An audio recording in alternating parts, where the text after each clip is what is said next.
It's some free nights and weekends type shit, man. What up, guys? Sitting out here for a long time. It's a good time. Welcome back to another daily episode of Free Nights and Weekends, man. I got a very special guest. You know what I'm saying? I consider him a Detroit mogul. Hey, the nigga don't think he rich, but the nigga rich already. You feel me? I wouldn't even say rich. Listen, the nigga wealthy in mind, and you feel what I'm saying? And execution. You feel what I'm saying? It's a young brother I want to introduce to the platform that's doing good things and positive things around the city and the community. I want y'all to tap in with him. Man, go ahead and introduce yourself, man. Shit. Jabari with Asim Investment Group. Been doing this for 2015. So what's that? 7 years now? Yeah. 5, 6, 7 years? Yeah. And shit, that's about it. Shit, I try to make shit happen. That's about it. Okay. All right. So I kind of want to dive into a few things with you, you know what I'm saying, and take my time to let you introduce yourself to the people and let us get to know you a little bit better. So my first question to ask you is, where did you get the skill set to know how to fix on houses? Well, like I said, I started off when I was younger. I was working on cars, so I kind of already, know how to use my hands. But from there, I ended up buying my first house in 2015. Pretty much thugging it out in there and just kind of learning the skill from there. Me and my homeboys kind of just figuring it out together. So shit, if it's figuring out how to put a window in, from sanding floors to running electrical, plumbing, HVAC, we was kind of working together, so that way we, save money and just buying material. So our labor cost was always down, so we can always just pretty much just use each other, he got a house, I got a house. We go buy used windows, go buy used cabinets, buy flea market, whatever it was, to try to save some money, to, get material.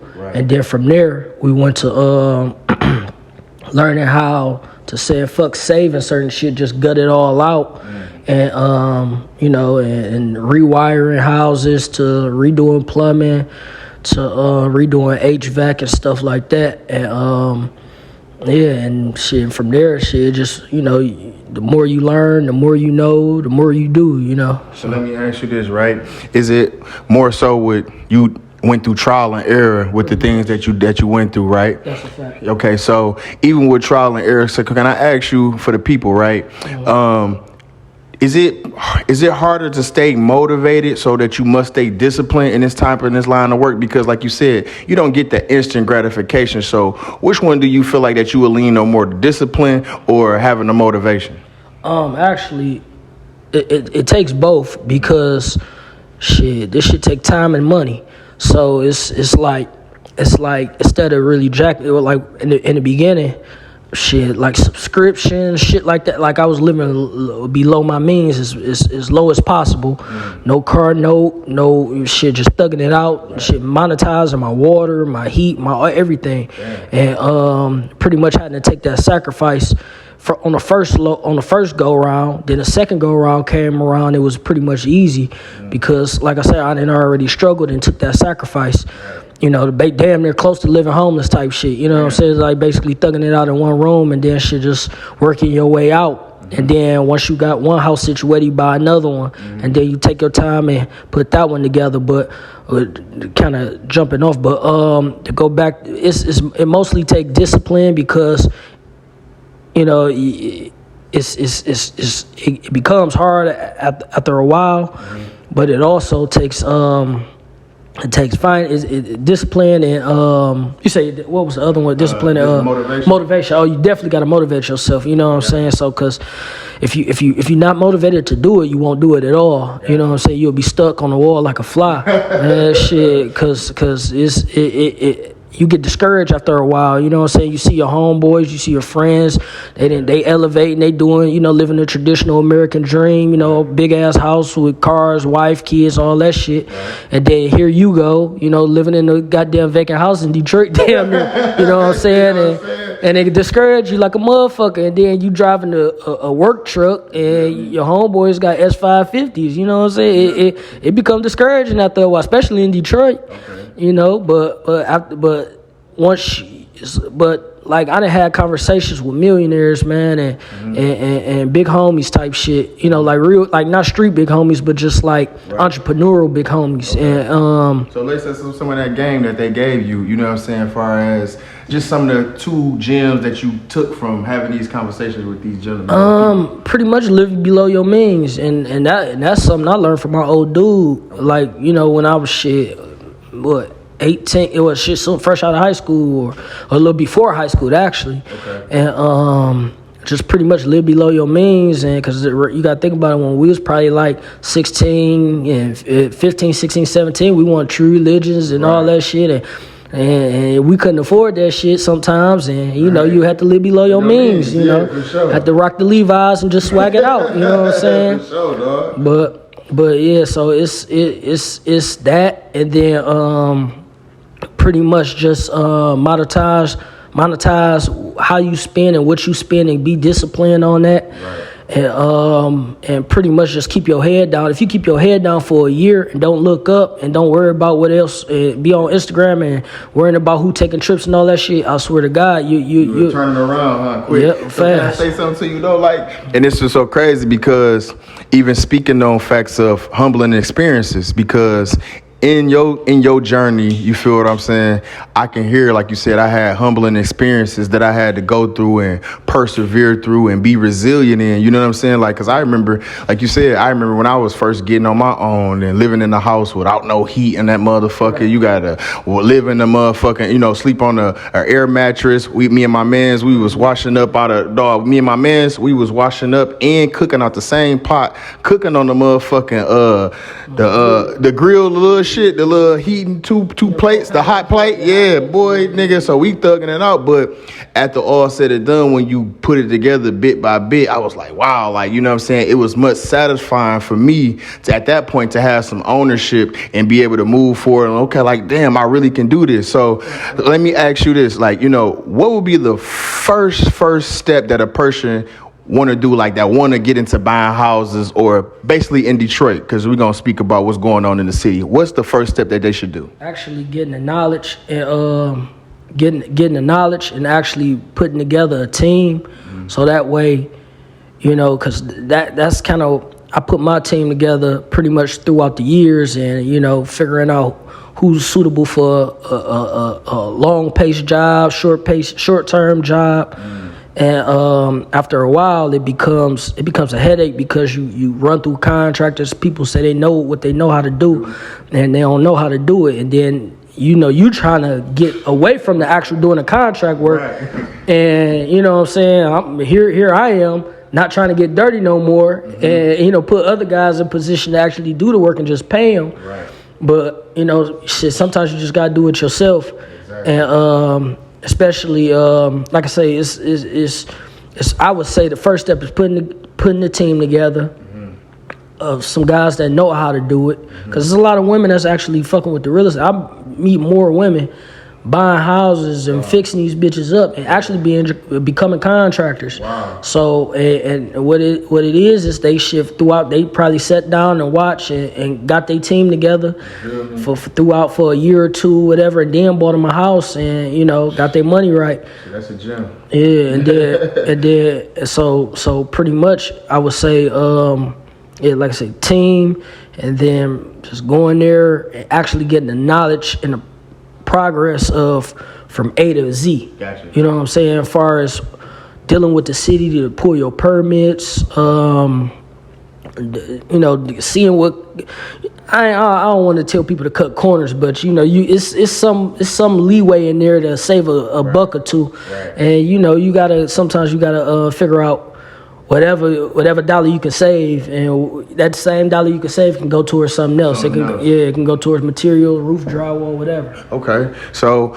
I was like, because I was thinking about the same thing of what you were saying, right? Because with investing and the money that you got to pour into it, the patience and time, like, I hear you, like, yeah, the fucking team is very pivotal. So do you think that, like, the people that's in your team must be as strong as you. You know what I'm saying? Do they must, or should I say, should they also have the vision just like you? You know what I'm saying? To be able to make the mission be, you know what I'm saying, sustainable or to complete the motherfucker? Yeah, they don't have to have the same vision as you as long as they believe in you. Okay. If they don't believe in you, then they gonna fuck you around or what, you know what I'm saying. But if, you know what I'm saying, they be like, all right, so if that's what you want, that's what you're gonna get. You know, so we're okay, no problem type shit. Yeah. But for people to be on your team, far as partners. Like actual y'all equal partners, they gotta have the same vision as you. Like the contractor or whoever doing the actual work don't have to necessarily have the same vision. But if let's say me and you buy a house together, you know what I'm saying, and put it together and we say we're gonna rent it and just stack it up for 10 years or whatever and then sell it, we both gotta have the same vision. Yeah, cause you might only see 3 years in sale. Right. I might see 10. Yeah. Exactly. Yep, so let me ask you this: like, with buying some of these homes, right? What would be one of the steps to when you going on to the auction to the online site for the online land bank or something like that? Well, like I said, you could like I said, Detroit Land Bank Authority. You can go through them. Purchase properties. You can go through Wayne County auction. You can go through Wayne County, the regular Wayne County auction through taxes. They take them from taxes, and then you got Wayne County Land Bank. You know, that's another one a lot of people not hip to, and so basically that stretch from Detroit Highland Park all the way to Ypsi. Damn. You know, so you can buy vacant lots and plots and. So let me ask you this real quick though: how much cash do you need, and do your credit plays a important factor? Okay, I tell you. Okay, so it's roughly 3 different ways of real estate. Okay. You got traditional, where you go to the bank, you get a house, you live in a house, you pay the 30-year mortgage, 15 or whatever. Mm-hmm. You know, you and your wife or whatnot, and then you got cash buy houses where you got some cash. Let's say you got a lawsuit, you got $100,000, and you buy this house, and either you gonna live in it or you gonna rent it out. You gonna do short term leasing with Airbnb, Turo's for the cars, but Airbnbs and all that good stuff, and then regular leases, month to month leases, all that, where you have tenants. And then you have your your full rehabs, which is what I'm into, which is pretty much taking my own cash, which is buying these houses for the lowest value that you can get it for, which it would be, well I was getting them for $1,000, but now they $5,000 or better now, so you might find something for $1,000. I doubt it, but you might. I done been in houses where some Chaldeans then bought it and they need a whole foundation, like literally, like the foundation is falling in. Damn. And they paid $2,000 for it. Damn. And it wasn't even in a design. It was in Scud Zone. It was like 4228 for real. I swear. It was there. It was Brightmoor where there's no basements and and shit. And they was paying $5,000 and $6,000 for those houses, and them needed full rehabs, like roof reframing, everything. So right now, like, the economy is like fucked up, and like people is actually coming from different states, where California, Florida, New York, Jersey, where the cost of living is already high, and you come into Detroit and it's cheap. You can buy a house for $5-6 grand. Right. Or you could sell your $700,000 house in Cali and buy 2 or 3 of these houses. You know what I'm saying? And put $60,000, $70,000 into them a piece, and they brick. Yep. So I would like, money wise, I would say at least have you a 10 spot, like when you getting ready to like buy a fixer upper. Wayne, because even Wayne County auction is selling 30,000, like houses over Fitzgerald, where it's kind of popping now. Bagley has been popping heavy. You can go to shit. You can go to Red Zone. Shit, 4205. Shit, them houses is kind of expensive now. Because anywhere where it's the ghetto is an opportunity to become gentrified. Yep. So let me ask you this. So speaking of gentrification, right? Speaking of gentrification, because I've been looking at the Linwood Dexter area. Like, I kind of feel like that motherfucker gonna be a gold mine 10 years from now. You know what I'm saying? Like I already understand the property value of the Boston Edison area, right? Like, it's up there. Like, 400 and better, right? Because I remember when my auntie still stay on West Chicago, right? Between 12th and 14th. So I remember some of them houses back in 2008 was like 80,000, 60,000. You know what I'm saying? Yeah, you know what I'm saying? But now it has skyrocketed back up. But now I was looking at properties like, okay, not that far from there, but it's not considered the Boston Edison district, but it's like Dexter, Linwood. You see what I'm saying? You got Petoskey. You got Petoskey. You got Midwest. You got Collinwood. You got the streets Collinwood, Fullerton.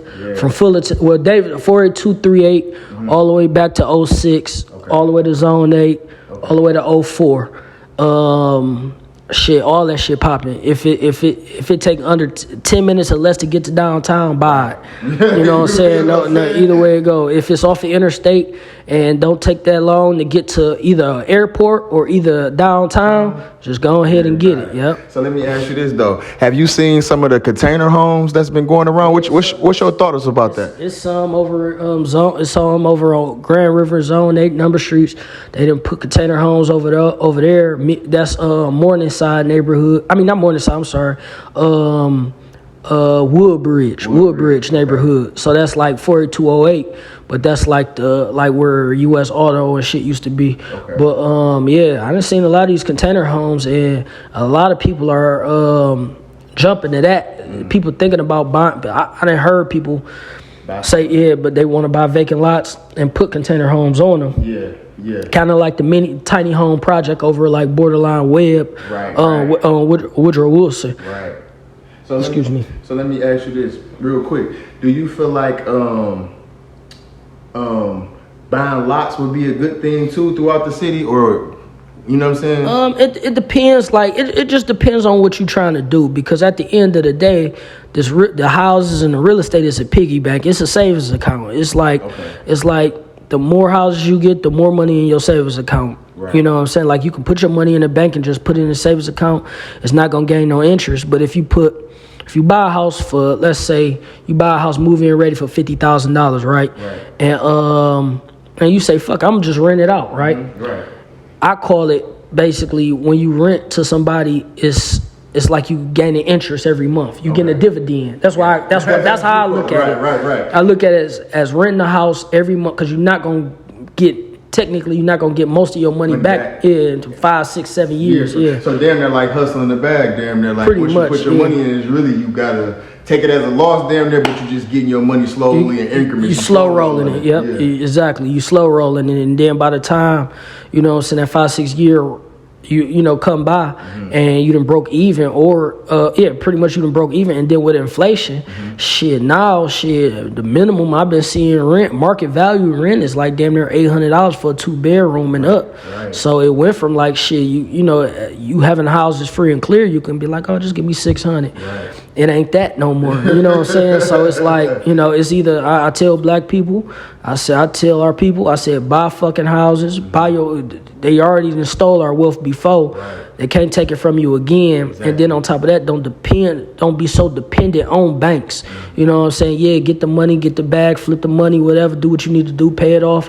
But you gotta struggle. Either way it go, you gonna struggle. It's either you gonna struggle in the long run. Yep. It's either you gonna fuck around, lose that house in 7 years, and have to basically file bankrupt, or you gonna have that same house for 7 years and it's still gonna be paying you rent if you rent it out or whatever like that.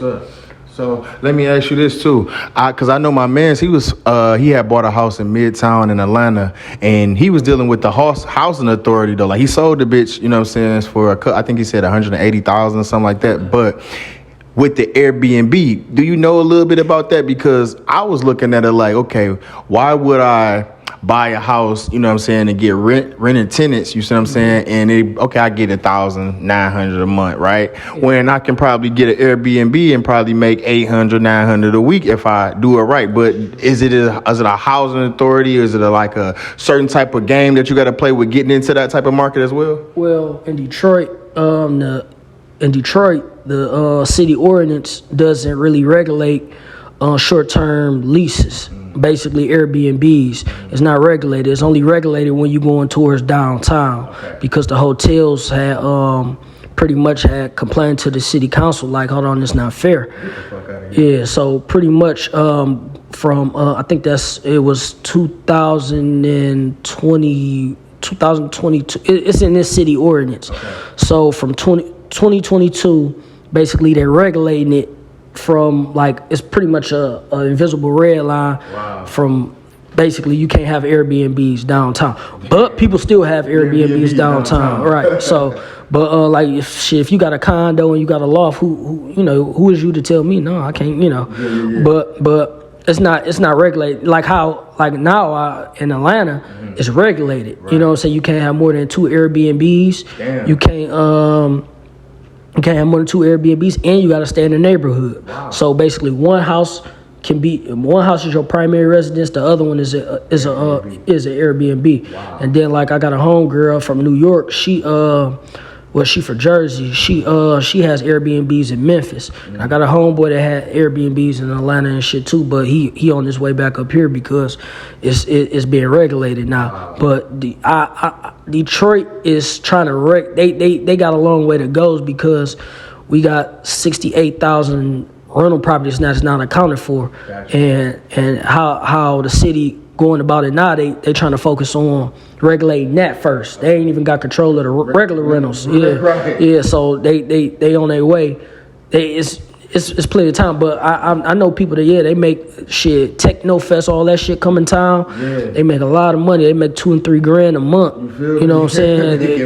And then on the short term, they'll have maybe like a registered nurse, wow, come in, and they'll make like on the low end maybe $1,500, $1,600. But you got to keep in mind, you got to full furnish the house. Mm-hmm. Couch, bed, coffee makers, microwave, stoves, refrigerators, all that, towels, all of the knick-knack soap. Right. You just gotta. It's a little more management going to it. You got good credit. Mm-hmm. Yeah, I would advise somebody like that's their way to get into the real estate game. Right. Is to get some of these leases and get cool with some of these management, some of these property managers. Yeah. You know what I'm saying? A lot of these apartment buildings from downtown to West Bloomfield and just be like, hey, I'll take that lease, or whatever it is. Because I know a couple of people like my homegirl in New York.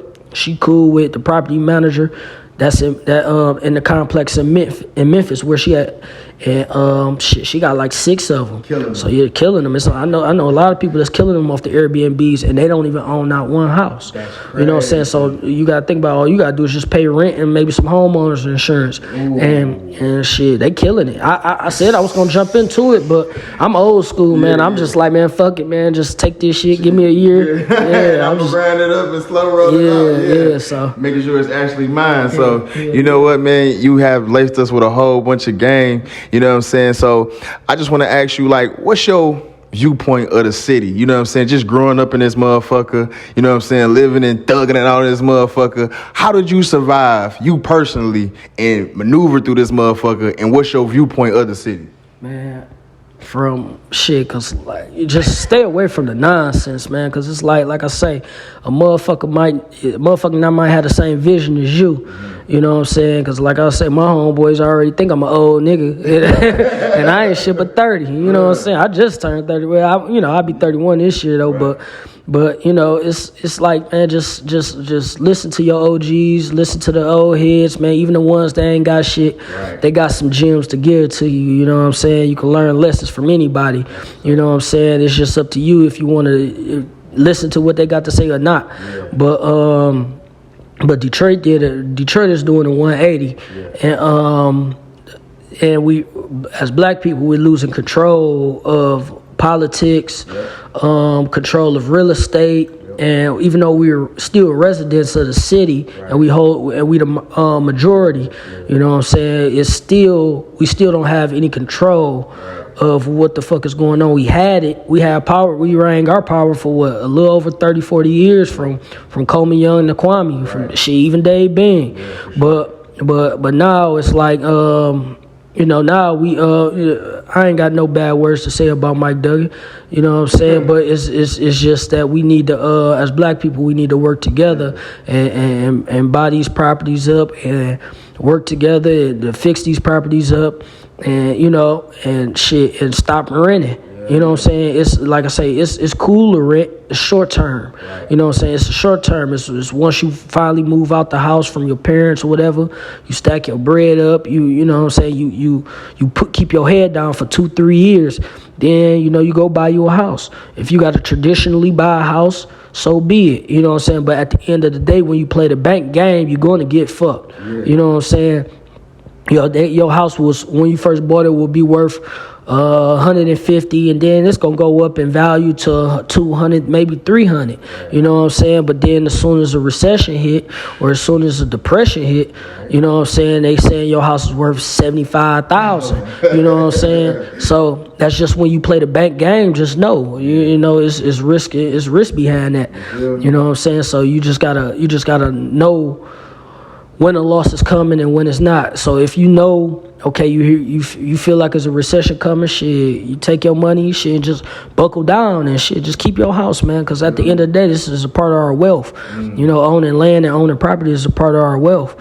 And what we need to do is, we got to keep that wealth, you know what I'm saying, especially within the city, within our communities. You know what I'm saying? If I know my mans do drywall, and if I know my mans do plumbing, and if I know my mans do HVAC, you know what I'm saying, I done fed 3 families, you know what I'm saying, and shit, and that money is money full circle, you know what I'm saying. Then I might end up renting to one of their sisters or something, So it's just that we got to work together, and we got to continue to keep working together. So basically having that black dollar circulating amongst each other, just how the Jews do. I was listening to this thing on YouTube, A-Lux, right? And they were saying how the Jews do it. They raise their kids, they give them 3 jars, and they put shekels, what they call them. And they be like, okay, this is for savings, this is for spending, and this is for investing. You feel what I'm saying? But as black people, he's saying, we got to learn to work together. You feel what I'm saying? And like Killer Mike would say, he say, sometimes black people mind be so made up that we don't get out of our own way, and we miss the opportunity because we don't see the cash cow.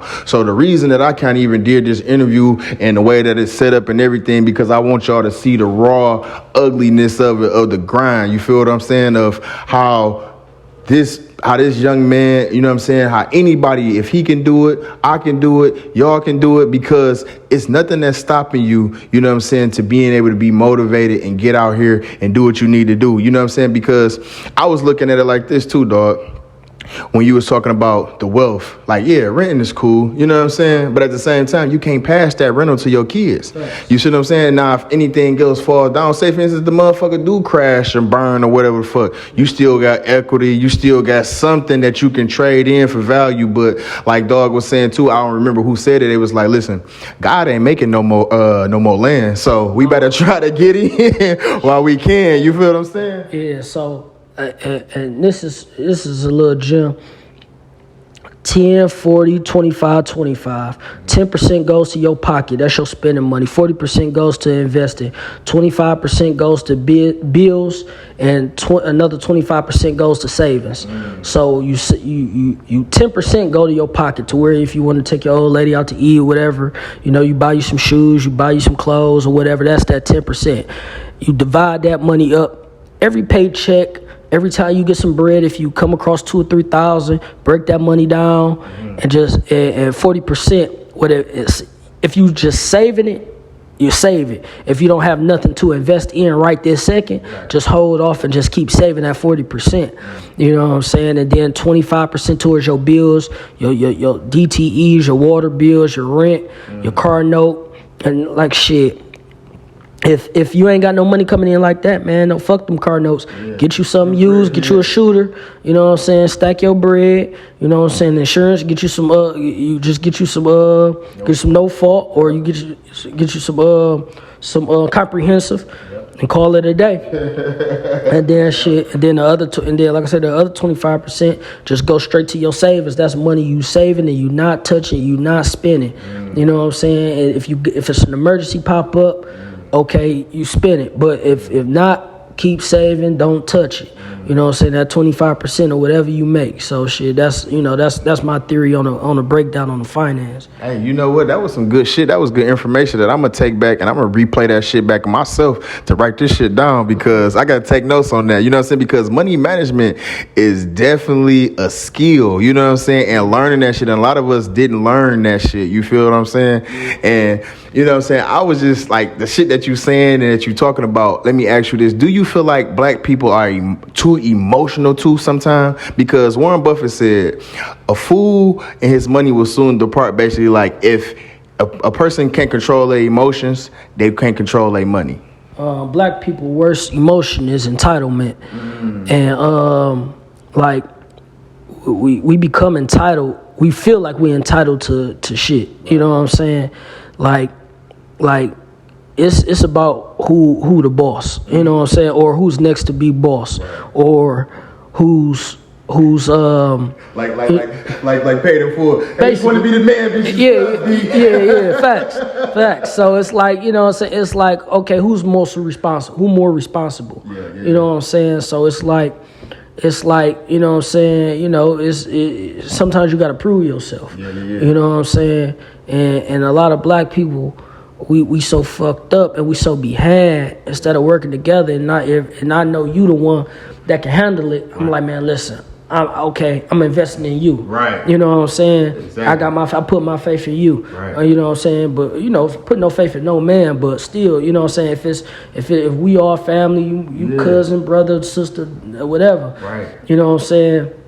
It's just like how the Jewish family got to work together. Yep. You know what I'm saying? Just like how the Albanians, the Lebanese, man, they come straight from Iraq. They came straight from Iraq. Shit, come work with their uncle at their uncle grocery store, because their uncle the one who got the bag. You know what I'm saying? Their uncle said, okay, listen, I'm a help you get you a car. You work at my shop. I'm going to co-sign you a car. Yeah. I'm going to help you get your credit together. Yeah. You take this. You save your money. You buy your own business. Now you the man. And you keep it going. You know what I'm saying? Man, can I say something to that? Because that's hot, bro. That's real shit. And that's what I be trying to tell black people. Even with this relationship shit, when we be talking, right? Like, we can't talk generational wealth if we don't have, you know what I'm saying, a collective effort. And a lot of black people, we have this separatist, individualistic mind state. And the dog was saying that on a podcast I was watching. He was like, how come these people come from different countries, don't even speak the language, and y'all been here forever, and they get richer than y'all? So it's like, it gotta be something, right? Yeah, so like now, from what I'm noticing in Detroit, the next people, you know, we had our generations of, you know, immigrants or people coming from different countries. You know, like how, like you had your Chaldeans in the 70s. Yeah. You had, you know, you had your what's the you be praying with the Muslims, like that. The Indian, like the Iraqis. The Yemens. How they just come, they get their money, they buy gas stations, they buy man, they get their money. And like I say, they live rough as black people. Yeah. You know what I'm saying? They might live a little rougher. You know what I'm saying? But they just not entitled. Yeah. You know what I'm saying? They work at their uncle's shop. They work for minimum wage. They work 3 jobs. Yeah. They go buy them a used car, stack their bread, get their credit straight. Yep. You know what I'm saying? And keep doing it together and stacking their bread and just keep doing it. But you know what? I even heard, like, it was like the Indians. They then came over here. They said they monopolized the motel game, like you said. They had come over here, family, parking lot. You feel me? Parking lot, subways, man. They getting money, man. And like I say, it was like that. We had like I was saying, the next in line are the Mexicans. The Mexicans, they got they motherfucking ain't gonna be no more cheap Mexican labor like you think. Right. The Mexicans that got their money up. Mm-hmm. They buying these houses. They need $5,000 supply lines. They digging it themselves. Get a case of Modelo's. They got the umbrellas out and they digging. They digging 6 feet deep and replacing supply lines, man. And they putting roofs on houses that had needed a roof about 40, 50 years, man. I swear. Putting that shit together, man. And man, they next in line, man. And watch, you gonna see 10 years from down the line, you gonna see Southwest stretch a little farther, and you gonna see a lot of Mexicans dropping cash on niggas. You know what I'm saying? Because they got their head down, they working, they don't give a fuck about nothing. You know what I'm saying? They'll drive they F-150, they beat it up or whatever and get that money. And like I say, and then you gotta think about it, a lot of them got cash. I didn't sit up there and sing. And I goes to this apartment building, do an inspection. I can't tell y'all that. But I go to the apartment building. I go to this apartment building. It's the first of the month, man. Guy, I met up with him. He collected rent while I'm doing my thing. Man, he got a fat ass envelope of money because everybody paying in cash. All his tenants is paying in cash because, you know what I'm saying, ain't no telling what their situation is. But yeah, and first of the month, he like, I got other stops to go make. That's what inspired me. That inspired me to be a landlord and do that shit, picking up cash. I was like, felt like a dope man. I was like, man, pulling up, blowing the horn like, do. I said, man, let me get that about you. Send that first of the month text like, hey, love, you know the rent due. Shit, yeah. So, but like I say, the Mexicans, they got their bag together. Salute to them. You know what I'm saying? Black people, y'all niggas better get y'all shit together, man. Cause y'all just gonna be forever trying to move to Southfield and West Bloomfield, and the motherfuckers, that shit gonna be the ghetto soon. And Detroit is gonna be basically back to what it was.